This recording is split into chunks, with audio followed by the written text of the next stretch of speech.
así aprovechamos el tiempo, ¿no es cierto? Motivos de oración para ustedes para que podamos cerrar bien este cuatrimestre. El segundo cuatrimestre va a ser mejor. Esperemos que no haya este tipo de cosas. Ustedes tuvieron una ventaja del cuatrimestre porque tuvimos más tiempo, no más tiempo, más concentración.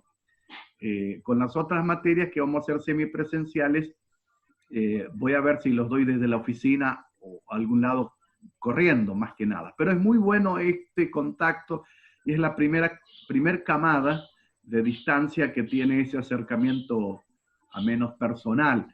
Es muy feo corregir a un estudiante sin saber su cara, su vida, su contexto, etcétera, etcétera. Así que bueno, esto va para bien, ¿no? La clase pasada hemos quedado con los días festivos del cristianismo, ¿no es cierto? ¿Es así? No, faltaban, hola, buenas tardes.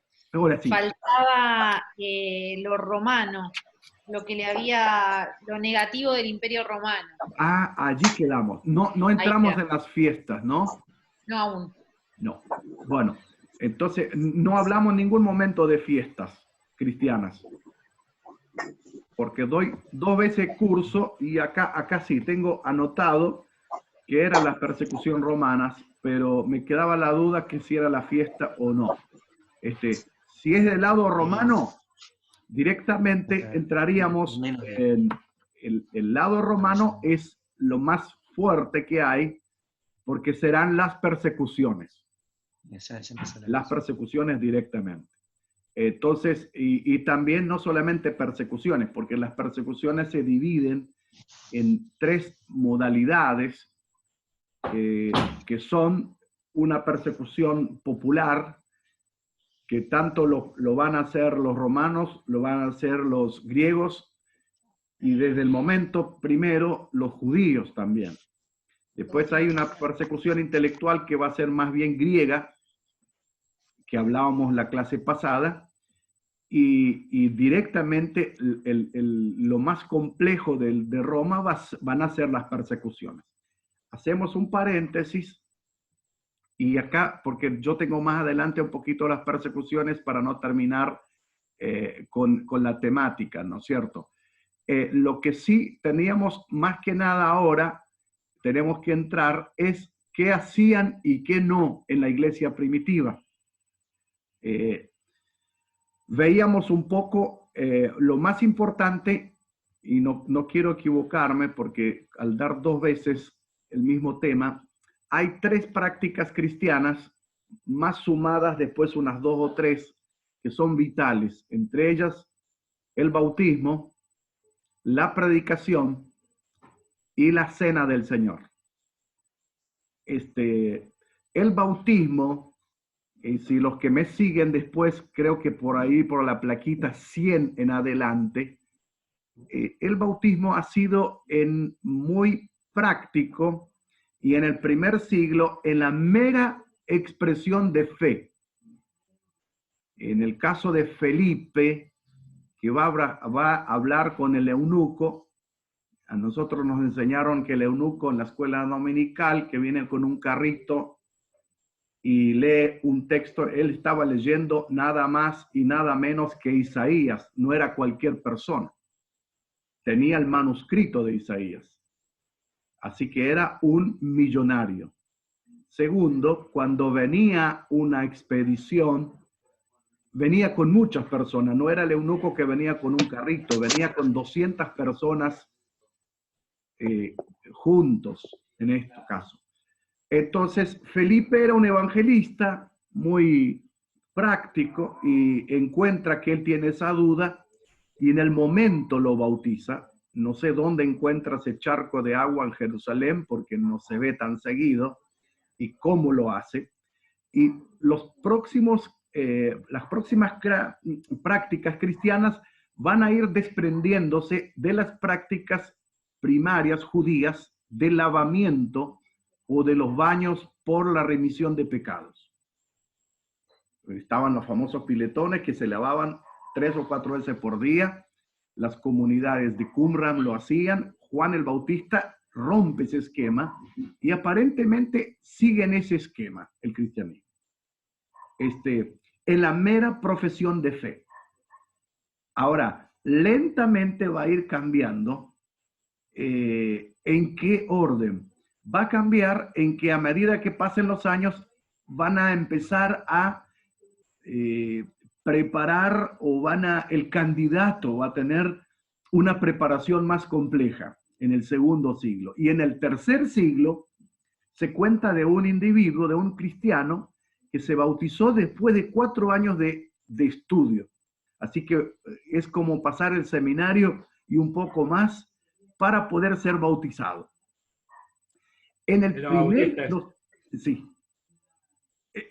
los primeros tiempos, el bautismo casi llegó a creerse que tenía cierto grado de, por extremismo más que nada, cierto grado salvífico.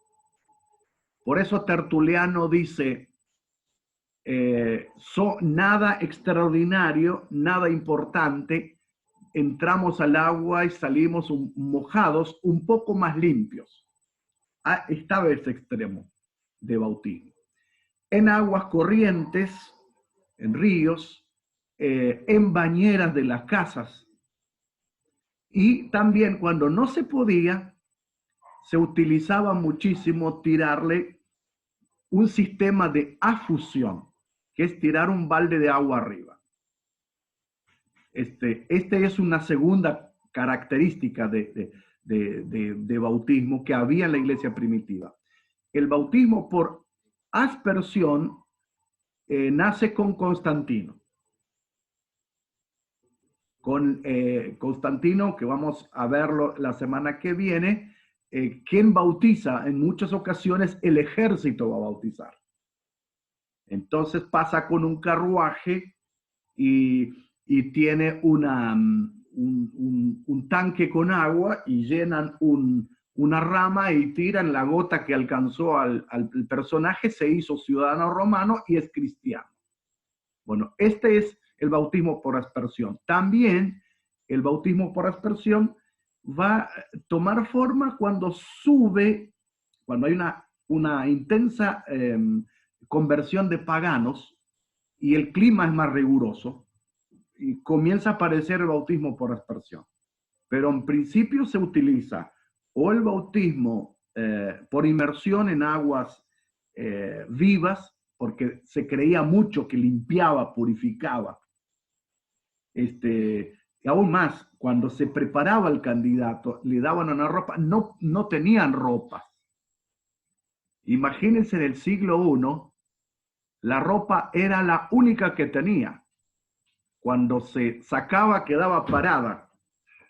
Este era el ropaje de los cristianos primitivos. Entonces le daban una bata, de hecho era un toallón, y con eso se envolvía. Algunos casos llegaban a incinerar la ropa vieja con un símbolo de que la vida vieja no aparece ni siquiera en el ropaje sucio que tenía. Ese era el método. Y la vestimenta típica oriental, que es más que nada una toga, y así vivían en este modo. El bautismo. ¿Quiénes administraban? Era muy común administrar por los líderes ancianos primero, y a medida que va subiendo hacia Siria, aparecen los primeros episcopos, los obispos. Entonces, el obispo es un pastor de pastores y él es el que va a administrar. No es un obispo en la mirada católica, es un obispo que tiene 4 o 5 localidades a su cargo. Bueno, esto es la administración del bautismo, lo hacían esto, ¿no? El que más habla de eso es Tertuliano, que les comenté quién era Tertuliano. En la era apostólica, siglo I, inmersión, mera confesión de fe, punto. En la iglesia de los padres de la iglesia, que sería siglo II en adelante, ya está más rebuscado. Y en la era de la cristiandad, después le voy a explicar qué es cristiandad. Para todos suena que es cristianismo, pero no es tanto. Ahí era más elaborado ya el asunto. La otra práctica, la otra práctica es más que nada, por eso que el bautismo es tan importante, de ahí surge el pececito que hablamos la clase anterior, el famoso anagrama de Tertuliano. Tertuliano dice, somos pececitos y la única forma de matar un pez es sacándolo del agua. Entonces, si el cristiano no era bautizado, no era un cristiano, en este caso, ¿no? La segunda práctica es la predicación. La predicación en la iglesia primitiva, no sé cómo salta Pedro en Hechos 2, en Pentecostés, y da un discurso enorme. Pero la predicación cristiana en la mayoría de los casos era como una predicación de maestro, no rabinato, porque el rabinato es casi fines del siglo I, a principio del siglo II. Era un rabí, era un maestro. Jesús no predicaba elocuentemente. La historia nos cuenta que los que predicaban elocuentemente es a partir del siglo IV. Crisóstomo de Samos es uno de los primeros predicadores al mejor estilo nosotros los evangélicos. Nuestro estilo de predicación es un estilo de la modernidad, es un estilo de los avivamientos del siglo XVII, XVIII y XIX. Ahí es producto de eso.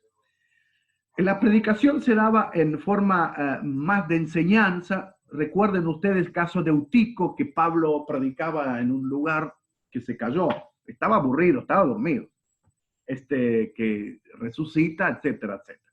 Era una cultura occidental, en la cultura occidental es mucho más quieta que nosotros, entonces no necesitaban un mensaje tan fuerte, ¿no? Y la predicación, encontramos algunas cartas en historia, como Clemente de Roma, encontramos la Didache, el famoso escrito de los apóstoles para suplir la necesidad del Nuevo Testamento. Todavía el Nuevo Testamento no está publicado ahí. Utilizan el Antiguo Testamento y todos los escritos de los apóstoles. Y el que escribe mucho es Irineo de Lyon, que hay muchos fragmentos de él en la historia, en ese caso, ¿no? Por otro lado, hay algo muy interesante que van a practicar las iglesias primitivas. ¿Quién es hermano libre o descendencia hermano libre de ustedes? Algunos no, todos vienen de bautistas, pentecostales, metodistas. Nosotros, Pablo. ¿El qué? Nosotros, Ezequiel y Keila.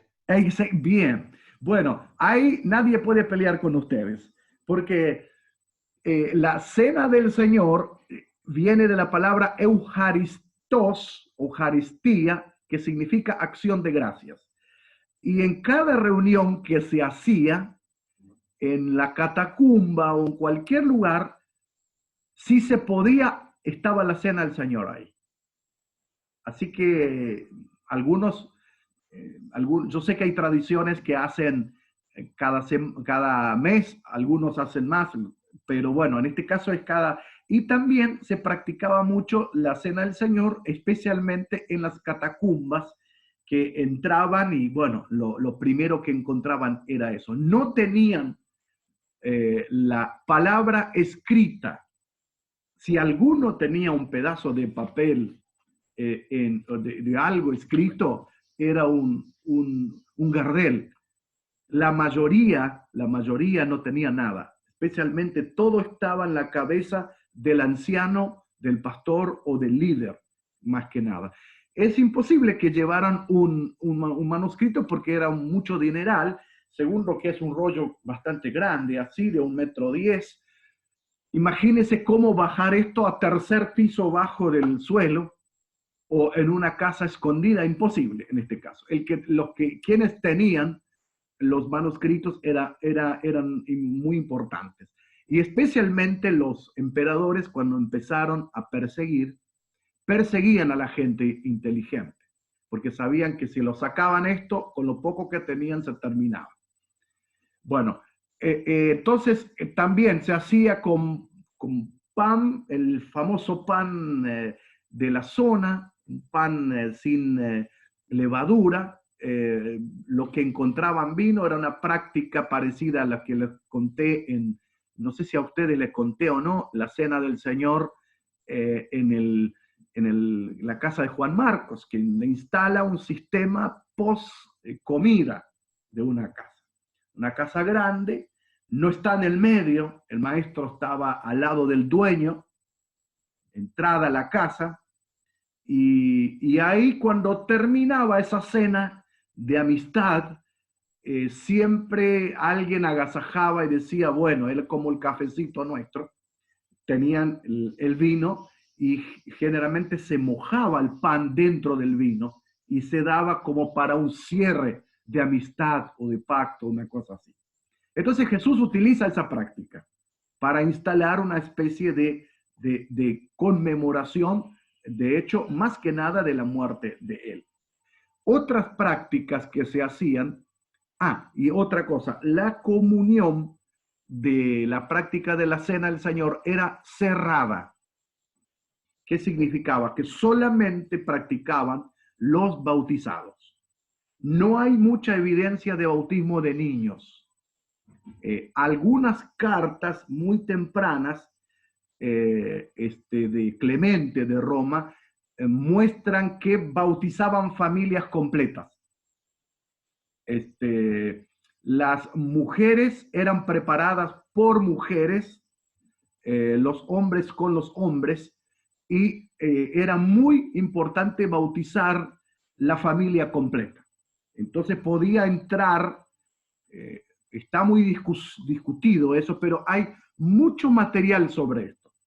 Está en latín y está en griego, especialmente en el siglo II, que se bautizaban familias completas. ¿Cómo no vamos a bautizar la familia entera? Entonces podía haber entrado niños de 9, 10 a 15 años. Entonces era muy común eso. Y el bautismo, cuando terminaba el bautismo, siempre era precedido por una fiesta de bienvenida a la comunidad. Entonces le daban una ropa nueva, dejaba ese ropaje viejo, pedazos de trapos, y incursionaba la comunidad de la fe, como se podía, más que nada, ¿no? ¿Por qué era cerrada? Era muy celoso de la doctrina. Bueno, hoy, no sé, en sus iglesias, no sé cómo se participa, si es una comunión cerrada, semicerrada, semiabierta o abierta. Bueno, hay mucho que discutir ahí en este caso. Pero bueno, en este caso ellos tomaban, y más que nada, una comunión cerrada. Otras prácticas eran la disciplina, un símbolo que no se usa mucho en los cristianos. Los cristianos primitivos eran fuertemente simbólicos. Y esa tendencia simbólica va a continuar por la Edad Media también. Primero, era simbólica porque nosotros echamos todo símbolo, porque hay una fuerte corriente en la Edad Media que van a decir los famosos anti-iconolastas, que van a echar todo símbolo, y a partir de la Reforma con Lutero y los anabautistas se liquida todo. Pero en la iglesia del siglo II eran bastante iconolastas, o sea que se buscaba un símbolo. Se buscaba un símbolo y hay muchos símbolos que significaban cosas. Entre ellos, que ustedes saben poco, que tiene que ver la del gallito. Los reformadores Calvino usó el gallito, sacó la cruz y puso el gallito, que dijo que es el primer canto del gallo de amanecer de un nuevo día. Pero en la iglesia primitiva, el gallito significaba el pecado más grande de un cristiano. El pecado más grande era negar a Cristo. Entonces la disciplina de la iglesia era, ¿qué hacemos con aquellos que han negado la fe en Cristo? ¿Lo incluimos o no a la comunidad? Segundo pecado, la sexualidad.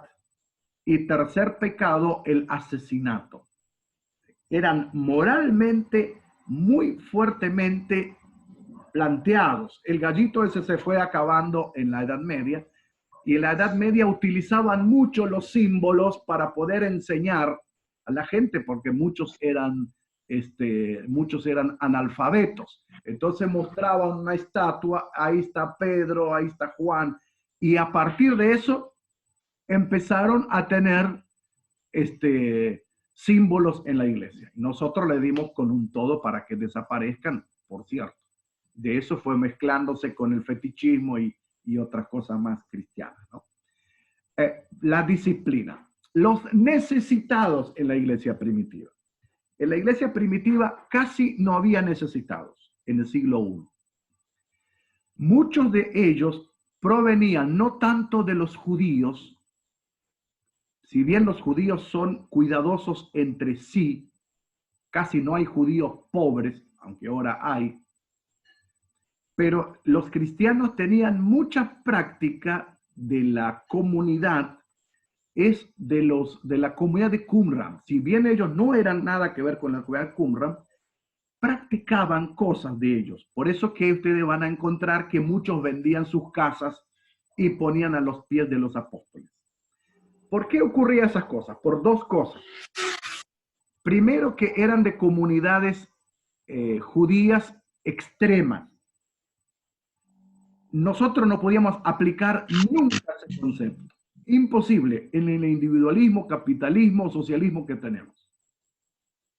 Y segundo, ellos estaban viviendo una efervescencia escatológica.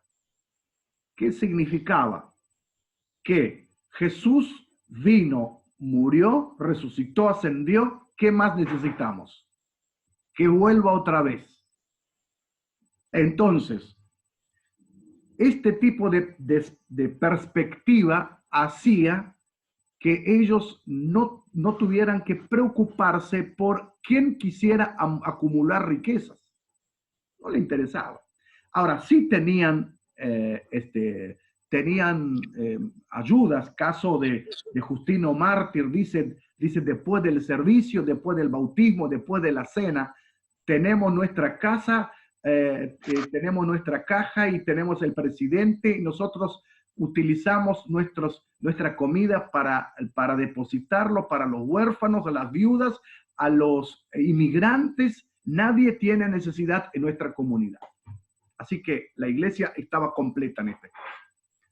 Otra práctica también era muy interesante, era también la muerte y sepultura. Las primeras propiedades cristianas eran las tumbas. Los paganos tenían templos, los judíos sinagogas. Recuerden cada uno de las culturas. Los funerales, decía Arístides, el ateniense, los funerales son como una mudanza. Si alguien de nosotros se va de este mundo, nos gozamos y damos gracias al Señor, seguimos su cuerpo como si fuera una mudanza de un lugar a otro. Hay muchas tumbas que fueron visitadas por el cristianismo primitivo. Primero porque cualquier uno estaba en la línea y podía morir de un día para otro. Esto es otro problema que va a traer el futuro.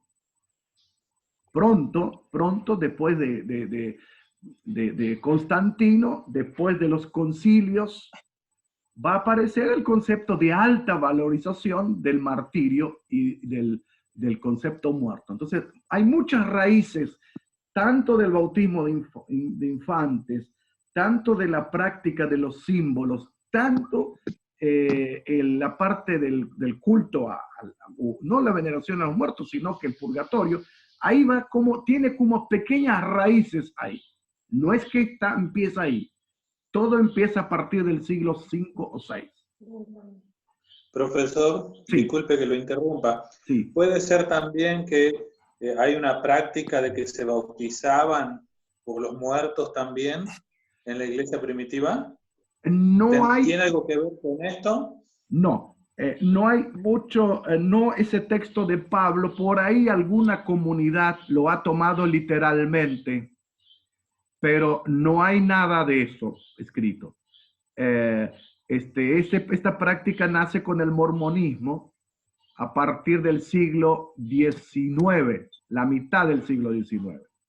Pero alguna comunidad por ahí escapada podía ser que entró literalmente, como las cartas de Pablo eran las primeras que circularon del Nuevo Testamento. Por ahí algunos se tomó en serio la parte de Corinto que Pablo habla, pero eso no tiene nada que ver. No tengo registros al menos de eso. Habrá que investigar, por ahí encontramos alguna comunidad que lo habrá hecho en esto, ¿no? Bueno, otra cosa más, la oración. La oración era típicamente oriental, mirando hacia oriente, el Padre Nuestro 3 veces por día, con el rostro hacia oriente, con los brazos extendidos. Ese era el formato. ¿Dónde encontramos esto? Se encuentran muchas de estas figuras en los lugares de reunión, catacumbas, sepulturas. Se encuentra mucho la adoración con las manos levantadas. Así que no es el siglo XX que se descubrió eso. Esto era muy temprano y es una práctica judía, más que nada, en este caso. Ahora, el tema más, lo más interesante, Orígenes de Alejandría, alrededor del año 200, escribe cómo hay que orar. Y él dice, parado es la posición para la oración a Dios. Arrodillado para pedir perdón a Dios. Sentado o acostado si te duelen los pies o tienes fiebre. Bueno, así que eso es una manera que utilizaban los cristianos. Para la clase que viene, acá viene la parte más interesante para ustedes, son las principales fiestas cristianas. Allí en el Power ustedes pueden seguirle, pero vamos a tocar el dedo en la llaga y ahí sí después empezamos las persecuciones para detallarlos una por otra. Las fiestas cristianas eran, primero, las más polémicas de las fiestas cristianas son el día domingo y la Navidad. Entonces las principales fiestas eran día domingo, los ayunos, la Pascua, el Pentecostés, la Ascensión, la Epifanía, la aparición de Jesús resucitado, la Navidad y el Día del Santo. Le pongo un cartel acá, consideraciones del origen, y hay un signo de alerta. Muchas fiestas cristianas son provenientes del judaísmo. Ejemplo, las oraciones y el ayuno. Hay una segunda categoría que son provenientes del judaísmo, pero readaptados al cristianismo. Tal es el caso del día de reposo, del Shabbat, no el Shabbat, que es otra cosa, y la Pascua, que ahí hay un rollo bastante fuerte para sacar esa madeja. Y hay una tercera categoría de fiestas que son cristianas. Tiene que ver con la ascensión, con la aparición de Jesús resucitado, con la Epifanía, la Navidad y el Día de los Santos. Ahora, estos tres temas, ténganlo muy en claro, que nuestras fiestas provienen de tres fuentes. Pero hay una segunda categoría que nosotros tenemos que agregar en este caso. Gracias, quedan 3 minutos y yo voy a ya poner para que vayan recopilando. Hay dos. Una pregunta. ¿El qué? ¿Puedes repetir las tres fuentes que no logré anotarlas? Una judía, la otra cristiana y la primera. Una judía netamente, otra judía adaptada al cristianismo. Y la tercera es totalmente cristiana. Ahora, el tema cristiano que tenemos que tener muy en cuenta, que nosotros como cristianos, a partir del siglo II y III, va a ser tema de debate en la clase que viene, nosotros tenemos un calendario solar, no sé para bien o para mal. Los judíos tienen un calendario lunar. Para los judíos se termina el día, se bajó el sol, terminó el día. Para nosotros de la medianoche y anotamos más, nuestro almanaque es de 80 días. No, de alguna manera tenemos esta diferencia. Entonces, frente a esas dos consideraciones, ahora vamos a trabajar qué pasa con el día domingo. Entonces, más que nada, vamos a ver más que nada la clase que